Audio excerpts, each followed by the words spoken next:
ওকে, তো আজকে আমরা ভিডিওতে দেখব যে কন্ডাক্টর, ইনসুলেটর আর সেমিকন্ডাক্টর কাকে বলে। তো সবার আগে আমরা এখানে দেখতে পাচ্ছি যে তিনটে আমি এখানে ছবি এঁকেছি, একটা কন্ডাক্টরের জন্য, একটা ইনসুলেটরের জন্য আর একটা সেমিকন্ডাক্টরের জন্য। তো এখানে তিনটে ছবিতে দুটো জিনিস কমন আছে, সে দুটো হলো কন্ডাকশন ব্যান্ড আর ভ্যালেন্স ব্যান্ড।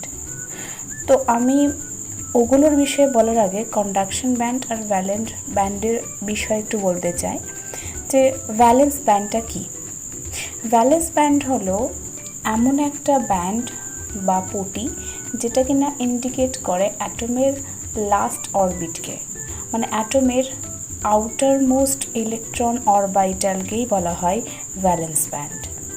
আর তার একটু পরে যদি আমরা এগিয়ে যাই, ভ্যালেন্স ব্যান্ডের একটু বাইরে যাই, তারপর একটা হাই এনার্জি লেভেল এক্সিস্ট করে, সেই হাই এনার্জি লেভেলটাকেই একটা ব্যান্ড হিসেবে কনসিডার করা হয় এবং তাকেই বলা হয় কন্ডাকশন ব্যান্ড।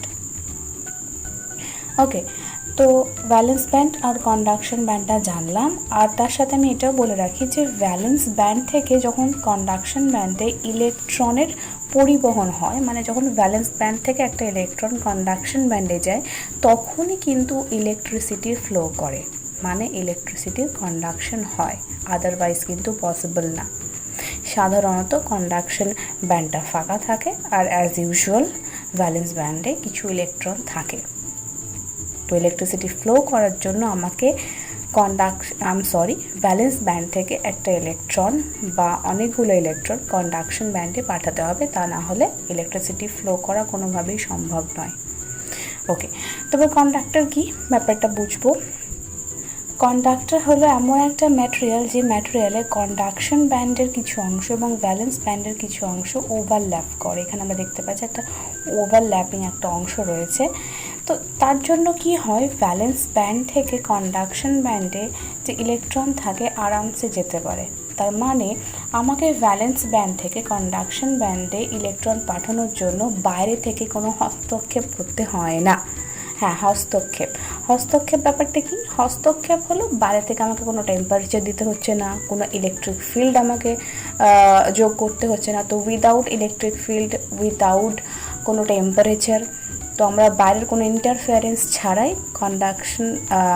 ভ্যালেন্স ব্যান্ড থেকে কন্ডাকশন ব্যান্ডে ইলেকট্রন কিন্তু যেতে পারছে। ফলে কিন্তু খুব সুন্দর ওখানে ইলেকট্রিক একটা পরিবাহিতা আমরা দেখতে পাচ্ছি বা ইলেকট্রনের অনেক পরিবহন আমরা দেখতে পাচ্ছি, যার জন্য এখানে কিন্তু খুব সুন্দর একটা ইলেকট্রিসিটির কন্ডাকশন হয়। আচ্ছা, তো এখানে বেসিক কিছু এক্সাম্পল আমি দিয়েছি, যার মধ্যে একটা হলো সিলভার, একটা হলো কপার, গোল্ড, আর তারপর দিয়েছি অ্যালুমিনিয়াম। তো আমরা এই ম্যাটেরিয়ালগুলো প্রত্যেকেরই নাম শুনেছি। তো আমি বলি যে সব থেকে ভালো কন্ডাক্টর যদি আমি বলি এখানে, সেটা হলো সিলভার।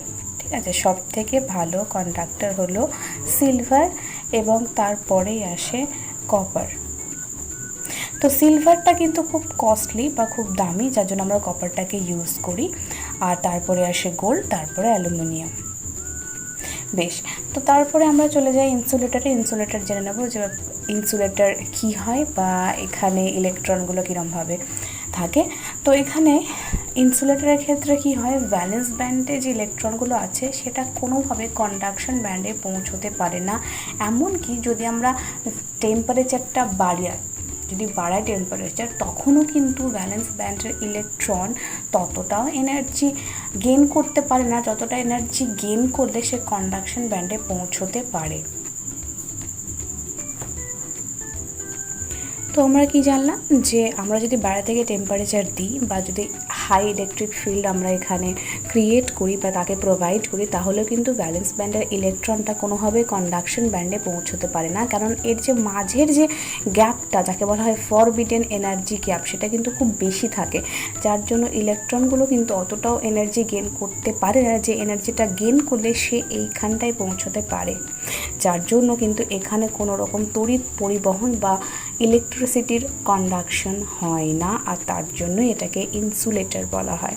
তার কিছু এক্সাম্পলস এখানে রয়েছে, যার মধ্যে একটা হলো গ্লাস আর একটা হলো এয়ার, প্লাস্টিক, রাবার, যেগুলো আমরা সাধারণত আমাদের আশেপাশেই দেখে থাকি। তো তো এইগুলো গেল ইনসুলেটরের কিছু এক্সাম্পল এবং ইনসুলেটরের ব্যাপারে কিছু তথ্য। তারপরে আমরা জানবো সেমিকন্ডাক্টর। এটা খুব ইম্পর্টেন্ট, কারণ আমাদের নেক্সট ভিডিওতে আমি সেমিকন্ডাক্টরকে নিয়েই এগোবো। তো তার জন্য সেমিকন্ডাক্টরটা কিন্তু একটু মন দিয়ে বুঝতে হবে। তো এখানে দেখতে পাচ্ছি আমরা কন্ডাকশন ব্যান্ড আর ভ্যালেন্স ব্যান্ডের মধ্যে কিন্তু গ্যাপটা অনেকটাই কম, ঠিক আছে। তো এটা সেমিকন্ডাক্টরের ক্ষেত্রে মোটামুটি এই গ্যাপটা বলা হয় যে ওই অ্যাপ্রক্সিমেটলি 1 ইলেকট্রন ভোল্টের কাছাকাছি হয়, ঠিক আছে। তো যখন ভ্যালেন্স ব্যান্ডের কিছু ইলেকট্রন থাকে তখন ওখানে যদি আমি টেম্পারেচার বাড়াই, মানে আমি যদি টেম্পারেচার ম্যাটেরিয়ালটার বাড়াই, তখন আস্তে আস্তে কিন্তু এখানে যে ইলেকট্রনগুলো রয়েছে তারা কিন্তু কিছু এনার্জি পায়, এনার্জি গেইন করে নিয়ে তারা কিন্তু কন্ডাকশন ব্যান্ডে পৌঁছতে সক্ষম হয়, ঠিক আছে। এবং তখনই কিন্তু ইলেকট্রিসিটির পরিবহনটা হয়। তার মানে আমরা কি বুঝলাম, যে এমন একটা এনার্জি গ্যাপ এখানে রয়েছে যে এনার্জি গ্যাপটা কিন্তু এই ইলেকট্রন দ্বারা ওভারকাম করা পসিবল, যার জন্য সেমিকন্ডাক্টরে কিন্তু ইলেকট্রিসিটির পরিবহন হয়। নামে আমরা বুঝতে পারছি সেমিকন্ডাক্টর, ঠিক আছে। কন্ডাক্টরের আগে সেমি রয়েছে, তার মানে বোঝাই যাচ্ছে যে এটা কিছুটা কন্ডাক্টরের মতন বিহেভ করবে। তার কিছু এক্সাম্পল রয়েছে, যার মধ্যে একটা হলো সিলিকন আর একটা হলো জার্মেনিয়াম। তো এই গেল বেসিক একটা কনসেপ্ট যে কন্ডাক্টর কাকে বলে, ইনসুলেটর কাকে বলে, সেমিকন্ডাক্টর কাকে বলে। আর নেক্সট ভিডিওতে আমি সেমিকন্ডাক্টর নিয়ে আলোচনা করব। ওখানে বলবো যে পি টাইপ কন্ডাক্টর কেমন হয়, এন টাইপ সেমিকন্ডাক্টর কেমন হয়, আর তারপর আমি পিএন জাংশন ডায়োড সম্পর্কে বলবো। তাই সেমিকন্ডাক্টরটা কিন্তু ভালো করে মনে রাখতে হবে।